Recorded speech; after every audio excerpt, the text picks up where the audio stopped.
네, 임대민님. 국토부 장관이 바뀐다고 합니다. 네, 부동산 정책에 대변화가 있을 예정입니다. 그 내용을 저희가 정리해봤습니다. 한번 찾으시죠. 안녕하세요. 안녕하세요. 머니방위대의 머니맨 송준영 기자. 임대명 기대성 기자입니다. 제가 또 새해를 맞았잖아요. 네네. 네, 새해를 맞아서 제가 또 다시 한번 인사드리겠습니다. 새해 복 많이 받으세요. 저희가 드디어 구독자 1000명을 넘었었습니다. 이게 뭐 작은 숫자이긴 하지만 뭐 저희에게는 너무나 소중한 숫자거든요. 네. 네.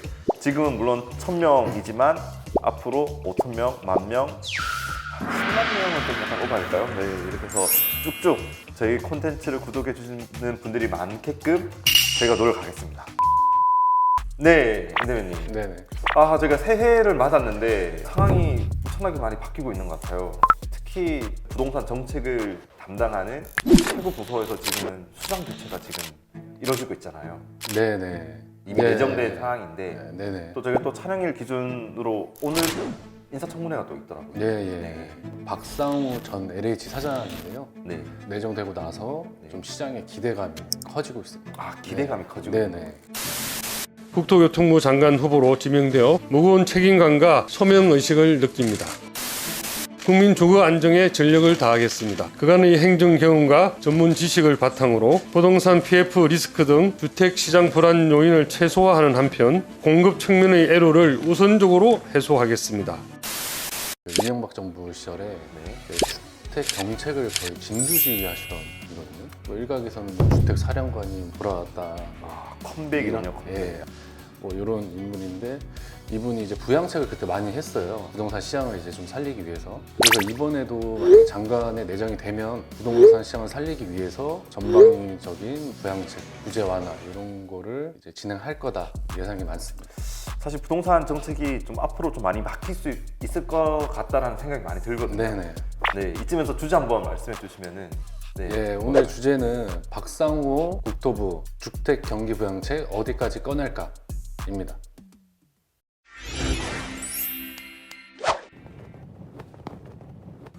임대민님, 좀 소개를 좀 더 자세히 해주시고 또 과거에 어떤 이분이 정책을 했는지에 대해서 좀 설명해 주시면은 구독자들이 좀 더 이해하기 좀 쉬울 것 같거든요. 예, 이분이 주택 토지 정책에서는 이제 손꼽히는 국토부 그 정통 관료로 꼽힙니다. 네. 네네. 근데 이제 현직 시절에는 엄청 다양하게 직책을 맡으셨어요. 주택정책과장, 그리고 국토정책국장, 주택토지실장, 기획조정실장. 이제 부동산 정책 관련해서는 이제 전문가이면서 뭐 이제 부처마다 이제 내부 사정에 좀 밝은 인물이다. 주택이나 부동산 관련된 정책에 있어서는 그래도 오랫동안 이렇게 관료 생활을 하신 거네요. 네네. 여러 직책을 거치셨으니까 내부 협의나 좀 잘 아시고 진행을 할 수가 있겠죠. 엄청난 이슈가 되고 있긴 한데 네. 왜 이렇게 좀 더 사람들이 관심을 갖는 그런 배경이 있을까요? 국토부 내부 출신 장관은 거의 10년 만입니다. 10년 만에. 네네.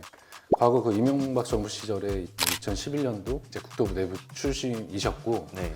이번에 이제 10년 만에 나오는데 그동안의 국토부 이제 수장은 뭐 그동안에 뭐 교수, 재정기획 출신, 이제 외부 출신이 거의 다 했었어요. 10년 동안. 근데 이번에는 국토부 내부 출신으로 이제 바뀐다는 점이 특이한 점입니다. 네네. 네. 그래서 이분은 이제 2010년 9월부터 2013년 4월까지 이제 국토부 주택토지실장으로 일했습니다. 그 당시가 사실 그 주택 시장이 그렇게 좋지 않았던 상황이었던 거잖아요. 네, 그렇죠. 네. 그때 막 글로벌 금융위기 터지고 네. 이제 집값 막 폭락하고 그때 미부장 쌓이고 그때 거의 정점에 다다랐던 시기였거든요. 그때는 이제 부동산 시장이 정말 이제 하락기였는데요. 네. 2012년도 이제 미분양 가구 수가 7만여 가구에 달았습니다. 그리고 지금과 좀 비슷하죠. 수도권 같은 경우에는 98년 외환위기 이후 처음으로 미분양 가구가 3만 가구로 넘어섰다. 그리고 아파트 거래량도 이제 이거는 2012년도 1분기 기준인데 서울에서 40%가 줄었고요. 전년 동기 대비. 전국적으로는 26.8% 정도 줄었습니다. 또 특징이 집값 하락으로 집을 팔아도 전세금을 못 내주는 역전세, 이제 깡통 전세 문제가 그때 처음 발생한 시기이기도 합니다. 뭔가 지금 상황이랑 좀 유사한 느낌이 있네요. 예, 지금 뭐 2차 하락 뭐 이런 얘기가 나오고 있고 네. 미분양도 지금 계속 쌓이고 있고 아, 예, PF 네. 부실 우려도 커지고 있고. 찌라시라고 하죠. 뭐 찌라시상으로 지금 뭐 어디 건설사가 문제가 많다더라, 도산을 할 수도 있다더라 이런 네네. 얘기 많이 돌았었잖아요. 예, 지금 그만큼 지금 상황이 좋지 않다라는 그런 반증이 되는 약간 그런 상황인 것 같습니다. 네. 아, 그렇다면 이 국토부 장관의 어떤 역할이 굉장히 앞으로 중요해질 수가 있겠네요. 이제 박 후보자가 좀 시장 정상화를 위해서 네. 규제 완화와 부양책 이런 걸 다양하게 추진을 했습니다. 대표적으로 2011년 12월에 강남 3구에 대한 투기 가열 지구를 해제하고 이제 상황이 이제 계속 또 안 좋아지니까 2012년 5월에 투기 지역까지 다 풀었습니다. 싹 다 푼 거네요. 네네. 그래서 이제 완전 규제가 다 풀게 됐죠. 네. 시장이 그래도 이제 안 살아나니까 네. 뭐 취득세 50% 감면, 다주택자 양도세 중과 폐지 이런 걸 이제 추진하면서 세금 완화책도 많이 추진을 했고요. 국회 과정에서 뭐 좀 시간이 걸리긴 했지만 나중에는 실현이 됩니다. 그리고 재건축 초과이익 환수제 네. 이것도 이제 유예됐다가 부활이 된 거잖아요. 네. 그 유예를 한 것도 박 후보자가 아, 그때 예, 실장으로 재직하던 시절에 네. 좀 나온 정책이기도 합니다. 이분이 좀 반대를 많이 했다고 하더라고요. 과거 정책 이야기를 들어보니까 과연 이 정책들이 그대로 나온다고 봐야 될까요? 아니면 뭐 어떤 정책들이 좀 있을까요? 부동산 시장을 이제 좀 더 다시 불안정하게 할 수 있다. 거품을 키운다 이런 비판이 있었는데 정책들을 펼치고도 네. 거의 2015년, 2016년도까지 침체기가 계속 이어졌었거든요. 네. 예, 그래서 과거 사례로 봤을 때 뭐 이게 바로 반등하는 건 아니니까 뭐 이런 비슷한 정책들을 펼치지 않을까. 그럼 앞으로 펼칠 정책에 대해서는 저희가 나중에 또 한번 자세하게 다뤄보도록 하겠습니다. 네. 네, 임대민님. 그러면은 앞으로 나올 정책을 이야기하기 앞서서 현재 시장 상황을 좀 살펴봐야 될 것 같거든요. 예, 네. 올해 부동산 시장이 하방 압력이 이제 커지고 있잖아요. 네. 그래서 좀 MB 정부 시절이랑 좀 비슷해지고 있다. 미분양도 그렇고 거래량도 지금 많이 줄고 있고 네. 그리고 서울도 모든 지표들이 좀 마이너스로 돌고 있어요. 이제 강남 쪽도 좀 흔들리기 시작했거든요. 네. 이게 하락 전환을 해가지고 많이 침체가 좀 시작됐다. 아까 말씀드린 대로 뭐 PF 부실 이런 거 우려도 있고 네. 그래서 언제 터질지 모른다. 또 2차 하락이 그래서 좀 이런 불안감이 커지고 있고 네, 그리고 특례보금자리로 네. 지금 그 전에 일반형이 폐지가 됐잖아요. 네. 그 1월에는 이제 6억 이하 주택 대상으로 하는 우대형 그것만 이제 중단이 되거든요. 네. 그래서 올해도 집값이 좀 반등했던 게 특례보금자리론 이런 게 있었잖아요. 반등세가 꺾이지 않을 뭐 꺾였죠. 예. 예, 그래서 박 후보자는 규제를 풀어야 한다는 그런 입장입니다. 지난 5일에 이제 정부 과천 청사에 이제 처음 출근을 하면서 규제 완화 입장을 갖고 있다. 기본적으로는 규제 완화의 입장을 가지고 시장을 대하도록 하겠습니다.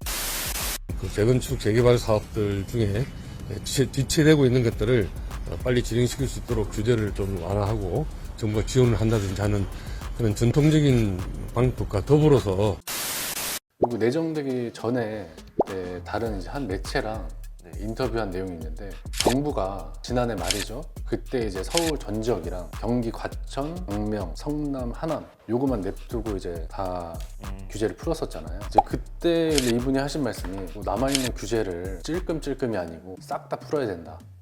이렇게 말씀하셨거든요. 윤석열 정부 정책에 대해서 그런 식으로 이제 표현을 하신 분이라 추진력 있게 정책을 펼치지 않을까 생각이 듭니다. 그러면은 조금 더 구체적으로 들어가서 네네. 어떤 정책이 나올 걸로 좀 시장을 예상하고 있습니까? 지금 보면은 강남 3구, 강남 3구. 네네. 네. 나 지금은 또 용산구가 포함이 돼 있죠. 네. 그래서 4개 구에 대한 규제 지역을 해제한다. 이게 좀 전망이 많고요. 왜냐면 여기가 이제 무너지기 시작하면 다른 데도 같이 이제 다 동반 하락이 오거든요. 좀 시간은 걸리겠지만 규제부터 풀지 않을까 생각이 들고요. 이제 조정 대상으로 묶이면 그동안 이제 양도세랑 취득세, 종합부동산세 이런 게 중과가 됐어요. 그리고 대출 규제도 바꿔요. 6억 원 이상 주택을 이제 매수할 때는 자금 조달 계획서, 분양권 전매도 제한이 돼요. 시장이 좀 강남을 중심으로 움직이는 게 있으니까 좀 불안감을 좀 먼저 없애지 않을까 이렇게 생각이 듭니다. 지금 규제로 묶여 있는데 그 매수를 하면 실거주를 해야 되는 네네. 규제인 거죠? 맞죠? 네네, 그런 것도 있죠. 그러면 뭐 투자 수요라든지 이런 게 좀 더 들어올 수도 있겠네요. 그러면요 규제가 풀린다면은. 그렇죠. 그리고 이제 뭐 세금, 양도세나 네. 뭐 이런 게 있으니까. 좀 더 활발해질 수 네네. 있는 거래가. 네네. 네. 그 다음은 또 어떤 정책들이 있을까요? 그리고 또 지금 나온 것 중에 하나는 저 빌라나 오피스텔. 네네. 여기 비아파트에 대한 이제 규제 완화 이런 얘기가 들리고 있어요. 아파트보다 빌라나 오피스텔 시장은 정말 좀 심각하거든요. 근데 이제 지난해 말부터 뭐 전세 사기 막 네. 빌라랑 오피스텔 중심으로 많았잖아요. 이쪽 규제를 좀 풀어주고 꼭 아파트만이 아니고 다른 주택 종류로 뭐 공급을 하겠다. 이제 이렇게 얘기를 하셨거든요. 네. 근데 좀 빌라나 오피스텔 위주로 규제 완화책을 펼치지 않을까 생각이 듭니다. 이제 오피스텔 시장에서는 주택수 제외 되는 게 좀 되게 관건이거든요. 맞아요.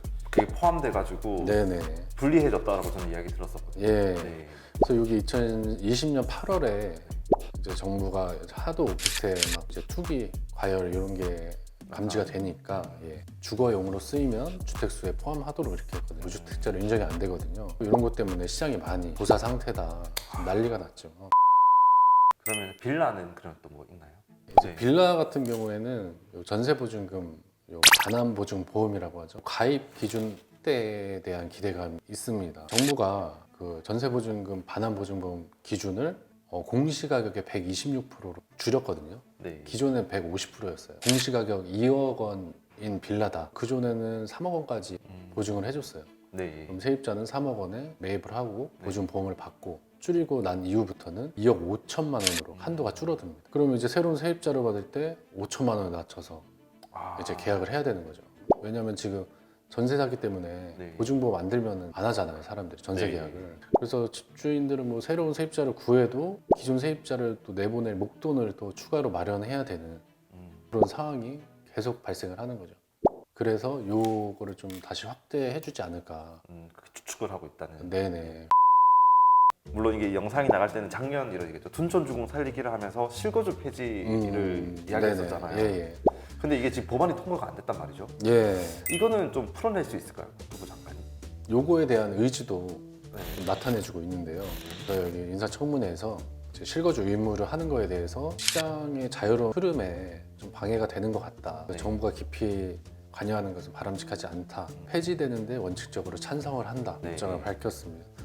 지금 요 실거주 의무 폐지 법안은 아직 국회에 계류돼 있잖아요. 법안 소위가 이제 한 번 남았는데 올해는 통과가 되지 않을 확률이 높다고 해요. 그래서 이번 국회는 이제 끝이 날 것 같고 총선 이후에 이제 그동안에 국토부에서 계속 이제 준비를 하겠죠. 이제 꾸려지게 되면 그때 다시 논의가 되지 않을까. 국토부 장관 의지도 강하고. 물론 이거는 뭐 국회의원들이 고쳐야 되는 거기 때문에 네네. 그거는 조금 더 좀 장기전이 될 수도 있겠다라는 그런 생각도 들긴 하네요. 네, 그래서 문제의식을 갖고 있기 때문에 제가 그때 말씀드린 대로 이게 안 되면 뭐 둔촌주공도 그렇고 난리가 나거든요. 또 열심히 설득하고 다니겠네요. 네네.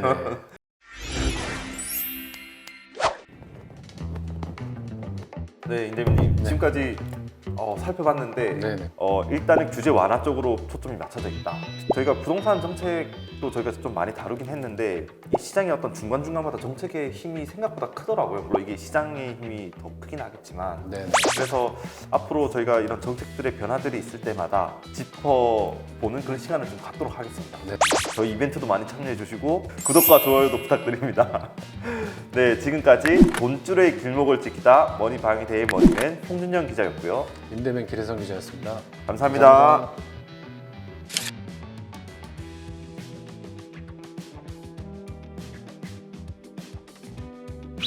돈줄의 길목을 지켜드립니다. 머니방위대의 다른 영상도 즐기시려면 구독 버튼을 꾹 눌러주세요.